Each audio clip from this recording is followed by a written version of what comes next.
थोड़ा सा contemporary topic एक देना चाहूंगे। अगर आपने एक वीडियो देखा होगा समय रैना का, जो बहुत इस समय पे वो वीडियो जो है वो बहुत ज्यादा वायरल हो रहा है, और कश्मीरी विजडम को उन्होंने अपने शब्दों में बयान किया है। अगर आपने देखा होगा वो, और सारे लोग वो शेयर कर रहे हैं। तो कश्मीरी विजडम यानी कि अगर हम वहां से निकले तो हमने सही किया, वही हमारा सर्वाइवल था। हमारे पास में कोई ऐसा चांस नहीं था कि हम लड़ सके। वो वीडियो सभी ने देखा है। तो एक मैसेज ये जा रहा है कि मतलब जैसे तो हम लोगों ने अपने जस्टिस के लिए कुछ नहीं किया, क्योंकि हमने पहले भी सतीश टिक्कू पे जब डिबेट की थी, तो आपने मेरे को बताया था कि सतीश टिक्कू ने एक्चुअली बिट्टा कराटे की पिटाई करी थी, और ये उसके बिल्कुल बाद मुझे बहुत लोगों ने बताया। बिल्कुल। तो क्या अभी की जनरेशन से ये लोग आते हैं, और वो एक कॉमेडियन है, और जो मैसेज हम समाज को दे रहे हैं, एक तरफ से तो हम लोग फिल्में बना रहे हैं कश्मीर फाइल जैसी, ये दिखाने के लिए कि हम लोगों की सफरिंग इतनी थी, क्या हुआ? लेकिन हमारी कम्युनिटी रिहैबिलिटेशन हम लोगों ने ही रिजेक्ट कर दिया, ये बोल के कि हम सर्वाइवल के लिए बाहर निकले और हमने अपनी लड़ाई नहीं लड़ी। उस पे हालांकि आप क्या कहना चाहेंगे? मैंने वो वीडियो नहीं देखा, बट सुना है हम्म। जैसे आपने सुना है। हम्म। क्योंकि बच्चा है वो, उसके लिए मैं उसको ब्लेम नहीं करता हूँ। वो अपनी यूट्यूबर है, यूट्यूबर उसको अपने फॉलोवर हम्म। बढ़ाने हैं, उसको यूट्यूब से पैसा मिलता है। उसके हम्म। फादर पहले ईटीवी में रह चुके हैं, उसको उसका मेरे पास सारा बैकग्राउंड है कि कश्मीर में उसके पास कितनी लैंड है। फादर उसके पहले ईटीवी में थे, जो उसके बाद में अब ये आ गया, पता नहीं हैदराबाद में रहता है, कहाँ रहता है। आपके हम्म। माध्यम से मैं एक बुक उसको दिखाना चाहता हूँ कि अगर हम्म। उसको ये पता करना है कि हमने लड़ाई नहीं लड़ी उस टाइम पे, हमने वापस बाउंस बैक नहीं किया है, तो मैं आपको एक बुक दिखाता हूँ और आपके माध्यम से उसको अपील करना चाहूंगा, उसके खासकर पेरेंट्स को, कि जिन्होंने उसकी अपब्रिंगिंग ऐसे की है कि उसको पता ही नहीं है कि क्या किया है, कौन थे हमारे समाज में जिन्होंने वहां पे फाइट बैक किया है। मैं आपको जरा वो एग्जैक्टली। किताब दिखाऊंगा। ये फ्लिपकार्ट और अमेजोन पे अवेलेबल है। हम्म। ये बुक कश्मीर है। इंसर्जेंसी। जी। हाँ, ये कश्मीर इंसर्जेंसी है, इस द समय पे कंस्ट्रक्शन ऑफ स्टेट मैं ये किताब रेस्पॉन्स। पढ़ रही हूँ। जी। हाँ, रिविजिटिंग कश्मीर 1989-90 बाय योगिंदर कंदारी जी। ये हम्म। उस टाइम पे कर्नल थे वहां पे। ये हम्म। किताब एक बार पढ़ ले, उसके बाद में दोबारा यूट्यूब पे आ जाए, उसको पता चल जाएगा कि हमारे यहाँ पे कश्मीरी पंडितों में भी मेरे जैसे वैरियर थे, जिन्होंने उस हम्म। टाइम पे एंटी मिलिटेंसी ऑपरेशन में एक तो सिक्योरिटी फोर्सेस के साथ काम किया, अपनी हम्म। जान जोखिम में डाल के, क्योंकि लोग तो भाग रहे थे, पीछे से क्या हो रहा है किसी ने नहीं देखा। मैंने हम्म। देखा है अपनी आंखों से। चाहे वो सरला भट्ट की किलिंग हो, चाहे वो गिरजा टिक्कू का एपिसोड हो, चाहे वो प्रेरणा रैना का किस्सा हो, चाहे वो सतीश टिक्कू का हो। ये चीजें इन लोगों को एक्चुअली, इनके पेरेंट्स मैं कोसता हूं कि उन्होंने अपने बच्चों को यूट्यूबर तो बना दिया, तो इनको हम्म। इतना तो सिखा दो, समझा दो कि हमें तो बोला जाता है कि हम लोग बुजदिल थे, ये उसके ऊपर मोहर लगा रहा है। वो आर हम्म। एक्सेप्टिंग कि वो आर कवर्ड्स। और जिसके हम्म। लाखों करोड़ों फॉलोवर हो, वो ये एज ए कश्मीरी पंडित, शर्म आती है मुझे।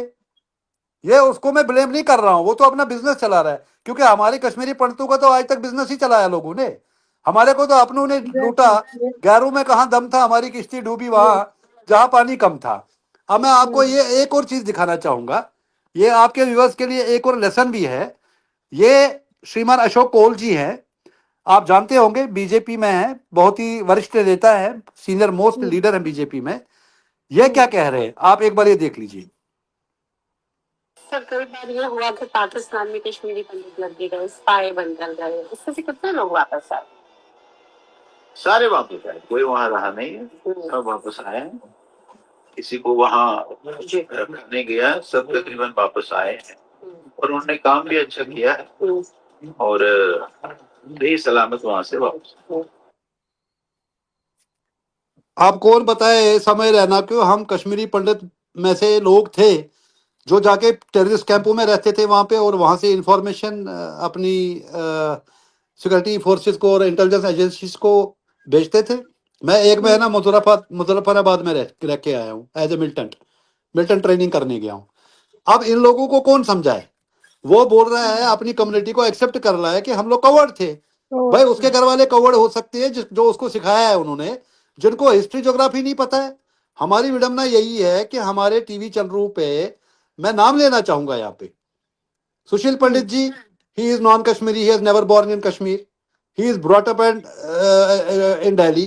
उसने भी किताबें कर, उसने थोड़ी देखा जो मैंने देखा है, उसने वो थोड़ी देखा जो आपके पापा स्वर्गीय पापा ने देखा है, उसने वो थोड़ी देखा कि जो लोग लागू कश्मीरियों ने 1989-90 में या 19 जनवरी 1990 को देखा है, वो हमारे स्पोक्स पर्सन बन गए। टीआरपी चंद्रू पे पैसा कमा रहे हैं वो हमारा जोनोसाइड बेच बेच के। ये मैं आपको दिखाता हूँ, ये है आज के पन्नू कश्मीर के चेयरमैन, जो अभी नया पन्नू कश्मीर बना है, एक रिनाउंड पर्सनालिटी है, मेरा बचपन का दोस्त है, वो मेरे बारे में क्या बोल रहे हैं।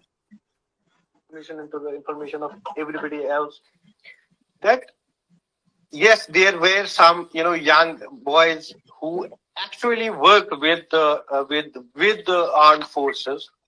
And one of my friends, because he has decided to come out in open, rest of them are not very sure that whether they want to give their names or not. His name is Rakesh Shundu. He's a dear friend of mine. He was part of the anti-insurgency regiment in 1990 itself, but it was government of India which banished that unit. Thereafter, then, when we talk about anti-insurgency operations in Kashmir, which was actually led by Kokapare, the insurgent, it was. ये इन लोगों को पढ़ना चाहिए। ये एक article है जो उस टाइम पे हमारे वहाँ पे डीआईजी बीएसएफ थे, उन्होंने मेरे बारे में लिखा है। ये एक मैगजीन में निकला था, आलो, जो पहले बेंगलोर से, अब स्पेड एंड स्पेड हो गया मट्टू साहब का। हाँ, अब वो वहाँ पे रिटायर्ड डीआईजी, मतलब उस टाइम भी वहाँ पे इंडियन गवर्नमेंट को और सिक्योरिटी एजेंसीज को कश्मीरी पंडित याद आया। क्यों? एडमिनिस्ट्रेशन खत्म, जम्मू कश्मीर पुलिस बैरकों में बैठी थी, हमें वहाँ पे शक की नज़र से देखते थे जब हम वहाँ पे ऑपरेशंस में जाते थे मंकी कैप पहन के। हमने अपने कफन सर पे बांध के गए सिक्योरिटी फोर्सेस के साथ हेल्प करने के लिए, क्योंकि वहाँ पे हर दूसरे फैरन के नीचे बंदूक थी, कैल्शनकॉप थी जो रशिया से अफगानिस्तान से आई थी। हमने कितने अटैक्स में अपने आप को बचाया और कितनी बार हम लोगों के ऊपर हमले हुए, कितनी बार हम बचे। उसके बाद में मेरे घर को वहाँ पे जलाया गया, लूट की गई, पोस्टर निकल गए मेरे। आज इस समय रैना को बेसिकली गलती नहीं है, इसके परिवार की गलती है, जिन्होंने इसको समझाया नहीं, सिखाया नहीं। उसके पीछे उनकी भी गलती नहीं, क्योंकि उनको पता ही नहीं है।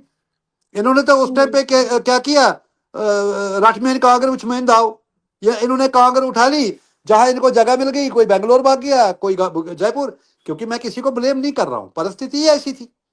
तो ये स्टेटमेंट देना, जहां आपके लाखों करोड़ों फॉलोअर है और आप अपनी कम्युनिटी को ये प्रूव करना चाहते हैं कि वो वेर कवर्ड्स है, आप मेरी सेक्रीफाइस के ऊपर पानी फेर रहे हो। आप सुमेश बान की, जिसने अपनी 4 साल जेल में काटे, अनिल कोल जो बेचारा ब्लास्ट में जम्मू में मारा गया, उसके ऊपर आप पानी फेर रहे हो। आज जो हमारे 2 एमएलसी बने हैं, मैं नहीं लेना चाहूंगा, सुरेंद्र अंबरदार और अजय भारती जी, वो कैसे एमएलसी बन गए, उनका क्या पोटेंशियल, क्या बैकग्राउंड था, उनकी कहानी भी सुनाऊंगा आपको। हमारे राज नेहरू साहब मेरे साथ थे, आज वो वाइस चांसलर भी बन गए हैं। आज वो हमारे हरियाणा जहाँ मैं रहता हूँ, वहाँ सीएम साहब के ओएसडी भी है। वो क्यों नहीं आते पिक्चर में सामने? मैं ही क्यों अकेला बोलता हूँ, वॉलंटरली ओपनली बोलता हूँ कि हाँ, I was part of anti militancy operations, it was government of India requested मी। क्यों? हम उस टाइम पे हथियार ढूंढ रहे थे।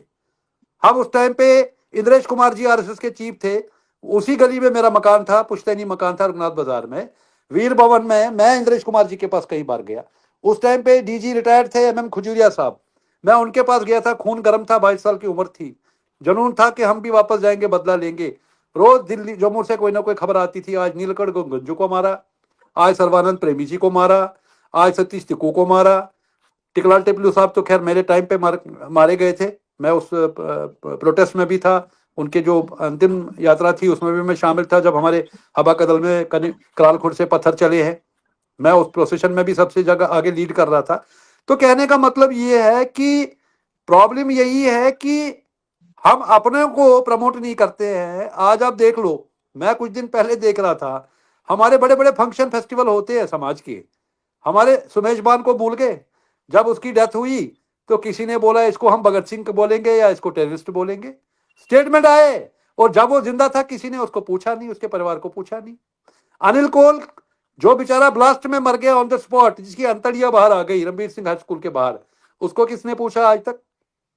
मेरे को याद है एक आर्टिकल लिखा था मेरी भाभी ने, अलका लाहौरी हंडू ने, मेरे बारे में, कि अगर हम राकेश हंडू जैसे लोगों को अप्रिशिएट नहीं करेंगे तो we can not produce the warriors in our community. That is the reason कि आज जो भी आप समय रैना बोल रहे हो, वो ओपनली बोलता है, लाखों करोड़ों में मैसेज भेज रहा है कि हम तो बुजदिल थे, हमने तो रथ में कांगर उठाई और भाग गए वहां से। क्या जवाब दे उनको, बताइए। आज सतीश टिक्कू का केस, पिक्चरें बन गई। आज सतीश टिक्कू का परिवार पिछले इतने सालों से केस लड़ रहा है, ठीक है। पहले उसको सतीश टिक्कू को छोड़ा गया, इसको सॉरी बिटा कराटे को, उसकी बीबी को जीएसटी काउंसिल का चेयरमैन बनाया गया। किसने बनाया? बीजेपी ने, जब अरुण जेटली जी हमारे फाइनेंस मिनिस्टर थे। बाद में जब हमने हल्ला गुल्ला किया, उसको वापस से मनी लॉन्ड्रिंग के केस में तिहाड़ जेल में है। उसकी प्रोसीडिंग और हियरिंग के लिए हम लड़ रहे हैं कि उसका केस जो है कश्मीर से शिफ्ट हो जाए, जैसे यासीन मलिक का हुआ। लोग पिक्चर बना के पैसा कमा के साइड हो गए, परे हो गए। क्या आज तक विवेक अग्निहोत्री जी, अनुपम खेर जी, बादशाह सुमली जी, जो भी उसमें लोग थे, या जो उनके प्रमोटर यहाँ पे पिक्चर हॉल बुक कर रहे थे, क्या वो सतीश टिक्कू के परिवार के पास गए कि हमारी कोई मदद की जरूरत तो नहीं है? कहाँ गए वो लोग जिनके परिवार जन मारे गए हैं? कोई कनाडा बैठा है। जब पिक्चरें आई कश्मीर फाइल्स, मैं तो देख रहा था, वो तो उनके परिवार वाले तो पिक्चर हॉल्स के बाहर बड़े बड़े गड़िया लिए आंसू बहा रहे थे। कहाँ थे वो इतने साल जब तक कश्मीर फाइल्स नहीं आई? लोगों ने ट्रस्ट बना दिए अपने, लोगों ने अपने जो हमारे मार्टियर हो गए हैं उनके नाम पे ट्रस्ट बना दिए। उन्हें तो कफन चोर है, कफन बेच दिया हमारे शहीदों के। यहाँ पे हम लोग मार्टियर्स डे मोर्न करने के लिए दिल्ली में 4 जगह पे होता है, 4 बैनर होते हैं वहां पे। बताइए आप, ये तो हमारी कम्युनिटी का हाल है। अब ये जब से बुक रिलीज हुई है तो कश्मीरी पंडित सच्चाई जानना नहीं चाहता है। आज मैं निवेदन कर रहा हूं आपके माध्यम से, नहीं तो हमारे यहाँ पे समय रहना बहुत पैदा हो जाएंगे हमारी जनरेशन में। मैं तो कहता हूँ हर बंदा समय रहना है, जो हमारी जनरेशन है, जो 90s के बाद पैदा हुआ है, उसको पता ही नहीं कि हमारी कम्युनिटी में भी मेरे जैसे, सुमेशबान जैसे, अनिल कोल जैसे वैरियर थे। और बाकी लोग क्यों नहीं सामने आ रहे? क्योंकि उन्होंने जूस निकाल लिया, बड़े बड़े ओहदों पे बैठे हुए। आज आज उनकी मुंह में दही जमी है। वो क्यों नहीं आते सामने कि हाँ मैंने भी ये बहुत अच्छा काम किया है जी, मैंने भी इंडिया के लिए लड़ा, मैंने भी अपनी कम्युनिटी के लिए लड़ा, मैं सिक्योरिटी फोर्सेस के साथ था वहाँ जब सिक्योरिटी फोर्सेस को हमारी जरूरत पड़ गई। मैं क्यों गया सिक्योरिटी फोर्सेस के साथ?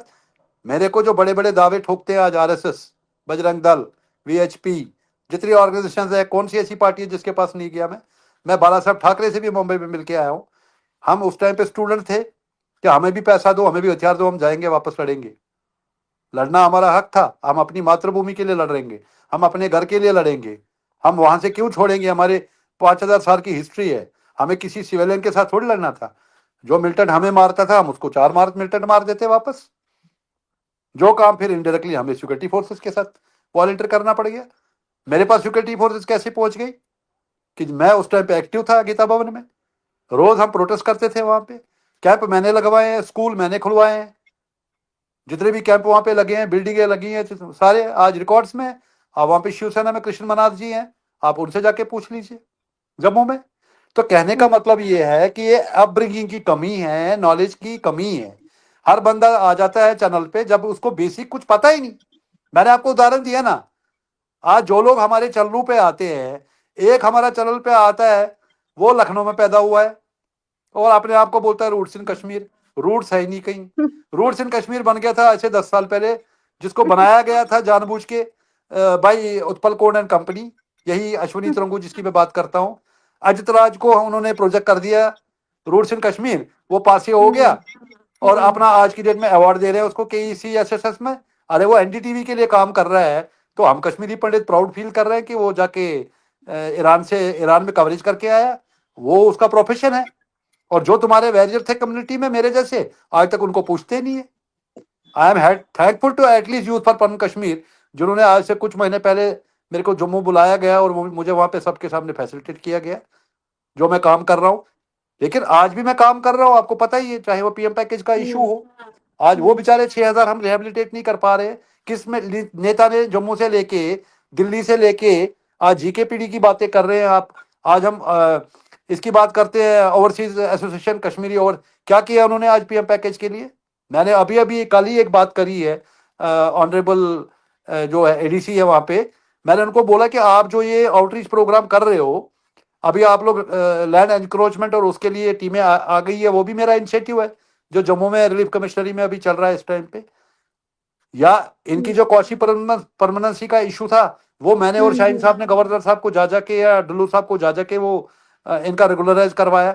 मैं मेरा काम कर रहा हूं, बट हैरानगी इस बात की है कि हमारे में ही कमी रह गई कि हम अपने बच्चों को लैंग्वेज नहीं सिखा रहे हैं, हम अपने बच्चों को अपने कल्चर से रूबरू नहीं कर रहे हैं, हम अपने बच्चों को बता नहीं रहे हैं कि हमारी कम्युनिटी में भी कुछ वैरियर थे, ताकि ये जो दाग हमारे ऊपर है, अब हमको उसी बात को मानना चाहिए कि जो वहां बच्चों को सिखाया गया कश्मीर में, कश्मीरी पंडितों को जगमोहन ने भगाया यहाँ से। बताओ, प्रोपेगेंडा के लिए वहां पे प्रोपेगेंडा ये कर दी गई है जो जनरेशन, और हम इसमें नाकाम रह गए कि हम अपने बच्चों को ये नहीं सिखा पाए, समय रहना जैसे बच्चों को। और वो पब्लिकली करोड़ों के सामने ये बोल रहा है अस्तुज कागर अस्तुज दाव। आप बताओ इसमें किसकी गलती है? मैं आपके माध्यम से अपील करना चाहता हूं दोबारा कम्युनिटी से, ये एक ट्रुथ किताब आई है, मैं ये नहीं इसलिए नहीं बोल रहा हूं कि इसमें मेरे बारे में आर्टिकल लिखा गया, मैं आपको बता रहा हूं कि this is the only book which will show you the actual, it is unbiased book. इसमें मेजोरिटी कम्युनिटी में भी जिसने अच्छा काम किया है उसकी भी अप्रिसिएशन है।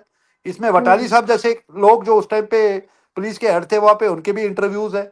आर्मी जनरल कर्नल जिन्होंने सर्विस दी है वहां पे कश्मीर में, आज वो किताब खरीद रहे हैं क्योंकि उनको पुरानी यादें ताजा हो रही है। आज जनरल वीके मलिक साहब ने इस बुक को लॉन्च किया है, मैं आपको दिखाना चाहूंगा चंडीगढ़ में, जो हमारे आर्मी के चीफ रहे हैं, उन्होंने चंडीगढ़ में इस बुक को लॉन्च किया है। मैं कोई यहाँ बुक प्रमोट करने नहीं आया हूँ, बट सच्चाई कम से कम हमारे लोग, ये अभी दिखा देता हूँ मैं आपको। आप किताब दिखाएं तो उसके बाद, हाँ ये मैंने पढ़ा हुआ है एक्चुअली, ये आलो में निकला था। ये आप देख लीजिए इस किताब को लॉन्च करने वाला कौन है। ये जनरल वीके मलिक है। जनरल वीके मलिक को तो पहचान की जरूरत नहीं है ना, अगर वो इस बुक को लॉन्च कर रहा है चंडीगढ़ में, एंडोर्स कर रहा है, ये आर्मी जनरल और कर्नल बैठे हैं दाएं बाएं, ये मैं नहीं बोल रहा हूं, तो ऑथेंटिसिटी देखो आप इस बुक की। तो क्या हमारे कश्मीरी समाज को अपने बच्चों को ये बुक नहीं पढ़वानी चाहिए, ताकि उनको भी पता चले, कि उनको भी ये समझ आ जाए कि ऐसे बयान ना दे पब्लिक फोरम्स में, जहां आपके सब्सक्राइबर यूट्यूब पे लाखों करोड़ों हैं। अब अपने समाज को वहां पे प्रूव करना चाहते हो कि हम बुजदिल थे, हम भाग गए वहां से, हमने फाइट बैक नहीं किया। कम से कम उनको रिकॉग्नाइज और अप्रिशिएट तो करो जिन्होंने फाइट बैक किया। ये तो गवर्नमेंट ऑफ इंडिया की तब भी कमी रही कि जगमोहन को वहां से हटा दिया। अगर जगमोहन को नहीं हटाते वहां पे, हमने वहां पे जड़ें उखाड़ दी होती, आज ये पेड़ नहीं बन जाता।